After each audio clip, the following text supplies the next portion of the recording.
Pemirsa Bank Dunia menyoroti menyusutnya jumlah pekerja kelas menengah di Indonesia dalam beberapa tahun terakhir. Meski lapangan kerja terus bertambah, kualitas pekerjaan dinilai masih menjadi tantangan bagi perekonomian nasional. Dalam laporan Indonesia Economic Prospects edisi Juni 2026, Bank Dunia mencatat jumlah pekerja kelas menengah turun tajam dari 14,5% pada 2018 menjadi sekitar 7% pada 2025. Meski jumlah lapangan kerja bertambah 1,9 juta orang dan tingkat pengangguran turun menjadi 4,9%, sebagian besar pekerja baru masih terserap ke sektor berproduktivitas rendah seperti pertanian serta akomodasi dan makanan. Bank Dunia juga mencatat tingkat setengah pengangguran terus meningkat hingga mencapai 32,7% yang menunjukkan masih lemahnya kualitas pekerjaan di Indonesia. Di sisi lain, upah real pekerja berketerampilan menengah dan tinggi tercatat terus menurun dalam beberapa tahun terakhir. Bank Dunia menilai kondisi ini mencerminkan tantangan struktural di pasar tenaga kerja karena pertumbuhan lapangan kerja belum diiringi peningkatan pekerjaan yang produktif dan bergaji layak untuk memperkuat kelas menengah.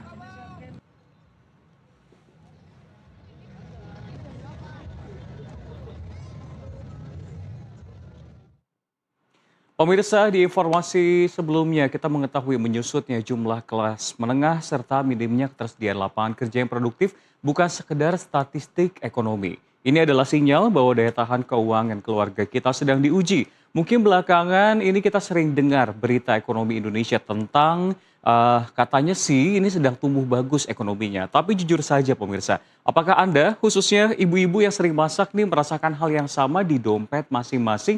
Atau jangan-jangan justru terasa makin susah mengaturnya? Data terbaru dari Bank Indonesia punya jawabannya pemirsa yang ternyata memang banyak dari kita yang sekarang gajinya lebih banyak tersedot buat bayar cicilan sementara tabungannya malah makin menipis. Bayangkan penghasilan kita itu seperti satu buah kue utuh. Nah sekarang ini potongan kue yang harus kita pakai buat bayar utang atau cicilan makin besar sementara potongan kue yang harusnya bisa kita simpan buat tabungan malah makin mengecil pemirsa. Fenomena ini terjadi di hampir semua lapisan masyarakat, mulai dari gaji 1 jutaan sampai 5 juta. Tapi setiap kelompok ternyata punya masalah yang berbeda-beda. Ada yang bikin pusing karena harga kebutuhan pokok naik, ada juga yang pusing karena cicilannya menumpuk. Apa yang sebenarnya terjadi dengan pengeluaran rumah tangga kita saat ini? Langsung saja kita bahas dompet kian tipis, utang kian manis. Apakah benar-benar manis? Kita akan lihat di slide yang pertama, pemirsa. Ini adalah data komposisi pengguna pendapatan rumah tangga.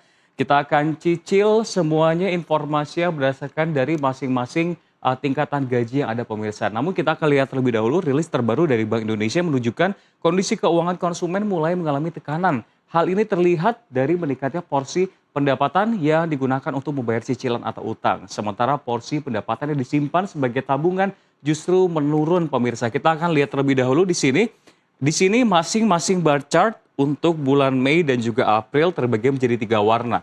Yang warnanya biru untuk tabungan, yang merah untuk cicilan pinjaman, yang hijau ini untuk konsumsi. Ini data dari Bank Indonesia dan harusnya ini relate terhadap Anda pemirsa. Kita akan fokus di Mei 2026 di mana porsi pendapatan yang digunakan untuk membayar cicilan ini. Cicilan itu berarti warna merah pemirsa. Naik menjadi 10%, naiknya dibandingkan bulan sebelumnya hanya berbeda sebulan dari 9,7%. Dan peningkatan ini tentunya pemirsa ini patut kita perhatikan. Kenapa? Karena memang berarti lebih banyak pendapatan yang tersedot. Ingat potongan kuenya ini tersedot untuk bayar hutang atau cicilan. Sebaliknya porsi pendapatan yang disimpan atau ditabung atau yang warnanya biru ini pemirsa ini justru malah turun menjadi 17,5% dibandingkan di bulan sebelumnya di 18,2%. Kemampuan menabung ini menurun, indikasinya apa? Adanya ruang keuangan rumah tangga yang mulai menyempit, pemirsa. Di sisi lain, porsi pendapatan yang digunakan untuk, kalau tadi nabung sama cicilan, kita biasanya ngapain sih duit itu, pemirsa? Untuk makan, untuk konsumsi. Nah, konsumsi di sini hitungannya relatif stabil, pemirsa. Masih stabil di 72%-an, pemirsa. Atau yang warna hijau, dan ini menunjukkan pendapatan konsumen masih banyak terserap untuk memenuhi kebutuhan sehari-hari pemirsa dibandingkan untuk bayar cicilan ataupun juga untuk menabung pemirsa. Sementara beban hutang bertambah dan tabungan menipis meskipun pola ini berbeda-beda pemirsa di setiap kelompok pengeluaran secara umum. Ini datanya menunjukkan adanya perubahan dalam cara masyarakat mengelola pendapatannya, meningkatkan cicilan utang, dan menurunnya tabungan dapat menjadi sinyal awal adanya tekanan keuangan pada rumah tangga. Namun pemirsa, tekanan ini terasa jauh lebih berat kalau kita melihatnya untuk saudara kelompok pengeluaran 1 hingga 2 juta rupiah per bulan. Kita akan lihat datanya. Ini pengguna pendapatan rumah tangga kelompok pengeluaran 1 hingga 2 juta rupiah. Kami hadirkan data dari Januari sampai Mei, sama seperti sebelumnya juga pemirsa. Di sini kita melihat membagi menjadi warna. Kali ini warna hijau untuk tabungan, warna kuning untuk cicilan, dan warna merah bata untuk konsumsi. Pemirsa, data ini menunjukkan kelompok ini, sekali lagi kelompok pengeluaran 1 sampai 2 juta, ini berjuang keras untuk bertahan hidup. Alih-alih menabung, pendapatan mereka justru hampir seluruhnya ini habis hanya untuk memenuhi kebutuhan konsumsi harian. Data Mei 2026, ini kita melihat langsung saja pemirsa mengalami lonjakan porsi konsumsi yang cukup mengkhawatirkan. Konsumsi warnanya merah ya pemirsa, di mana memang pada bulan ini juga porsi pendapatan mereka harus dialokasikan untuk konsumsi tercatat di 76,7%. Dan ini bukan sekedar statistik biasa pemirsa, ini adalah angka konsumsi tertinggi yang tercatat sepanjang tahun 2026 ini. Sebelumnya 74, 72, 75, 74, dan ini yang tertinggi di separuh waktu atau 1 semester konsumsi yang paling tinggi. Ini menunjukkan bahwa masyarakat di kelompok bawah hampir seluruh pendapatan mereka habis untuk kebutuhan konsumsi sehari-hari, makan, biaya transportasi, kebutuhan pokok lainnya. Lantas apa dampaknya? Dampak langsungnya adalah ruang untuk menabung yang warna hijau, pemirsa. Ruang untuk menabung bagi kelompok ini semakin menyempit hingga ke titik yang sangat riskan. Porsi tabungan mereka otomatis anjlok ke 16,4%, pemirsa, turun dibandingkan bulan sebelumnya yang berada di 17,2%. Ini perbandingannya, dari 17,2 turun menjadi 16,4%. Dan ini adalah posisi terendah, sekali lagi yang paling terendah sepanjang tahun 2026, pemirsa. Dan sekali lagi, dan ini memberikan pesan bahwa kemampuan masyarakat kelas bawah untuk memiliki cadangan dana atau bantalan keuangan kini makin terbatas. Namun kalau kita lihat sekali lagi pemirsa, ada yang menarik dan cukup mengejutkan dari data ini. Kalau kita lihat cicilan atau utang kelompok ini, utang maksud saya, ini turun menjadi 6,9%. Ini utangnya dibandingkan bulan sebelumnya pada 8,2%. Di bulan April, tekanan ekonomi yang dirasakan oleh kelompok pengeluaran 1 hingga 2 juta rupiah ternyata bukan berasal dari meningkatnya beban utang atau cicilan yang membengkak. Sebaliknya, tekanan ini murni berasal dari lonjakan kebutuhan konsumsi dasar. Mereka susah pemirsa untuk makan. Dan ini adalah indikasi bahwa inflasi harga kebutuhan pokok sedang memakan habis pendapatan kelompok ini. Memaksa mereka mengorbankan masa depan, tabungan, keberlangsungan hidup hari ini. Namun, setelah kita melihat pengeluaran di 1 hingga 2 juta, kita lihat data selanjutnya untuk pengeluaran 2,1 sampai 3 juta pemirsa. Ada dinamika yang cukup kontras dari kelompok pengeluaran yang sedikit lebih tinggi. Pada kelompok ini arah pergerakannya justru berbalik. Mereka justru mampu menunjukkan resiliensi dengan meningkatkan porsi tabungan mereka. Pada kelompok ini tabungan kali ini warnanya biru ya pemirsa. Dan porsi konsumsi justru mencatatkan penurunan yang warna hijau. Kita akan melihat pemirsa dari bulan Mei ini dibandingkan bulan April, yang mana kalau kita lihat konsumsinya sendiri bisa dikatakan ini terjadi penurunan dari sebelumnya di 74 turun konsumsinya menjadi 72% di bulan Mei, dan penurunan ini diiringi dengan stabilitas pada beban cicilan utang yang tetap terjaga masing-masing di 9,3% pemirsa. Hasilnya porsi tabungan pada kelompok ini otomatis cukup meningkat signifikan menjadi 18% dibandingkan di bulan April di 16,7%. Dan secara keseluruhan kelompok pengeluaran 2,1 hingga 3 juta ini belum menunjukkan tekanan yang sama beratnya seperti kelompok sebelumnya atau kelompok bawah, dan kenaikan tabungan pada kelompok ini lebih banyak didorong oleh kemampuan mereka untuk mengerem laju konsumsi. Ketika porsi pendapatan yang dialokasikan untuk konsumsi berhasil dikurangi, secara otomatis mereka punya ruang lebih untuk dimasukkan ke dalam tabungan mereka. Dan setelah sebelumnya kita melihat pemirsa resiliensi dari kelompok menengah, sayangnya tekanan kini kembali terjadi pada kelompok pengeluaran 3,1 hingga 4 juta rupiah. Dari yang paling bawah, tengah, lalu 3,1 sampai 4 juta rupiah pemirsa per bulannya. Kelompok ini merasa terjepit oleh kenaikan biaya konsumsi yang akhirnya menggerus porsi tabungan mereka. Masih dari Mei 2026, kelompok Ini bisa dikatakan untuk konsumsi. Konsumsi kali ini warnanya merah pemirsa, jangan salah. Cicilan ini atau hutang bisa dikatakan di kuning, lalu tabungan di warna hijau. Kita akan fokus yang warna merah di bulan Mei. Ini turun menjadi 72%. Eh, Maksud saya naik menjadi 72% dibandingkan bulan sebelumnya 70%. Konsumsinya naik dibandingkan bulan sebelumnya dan kenaikannya secara langsung bikin mereka susah untuk nabung pemirsa ataupun juga untuk berhutang atau cicilan.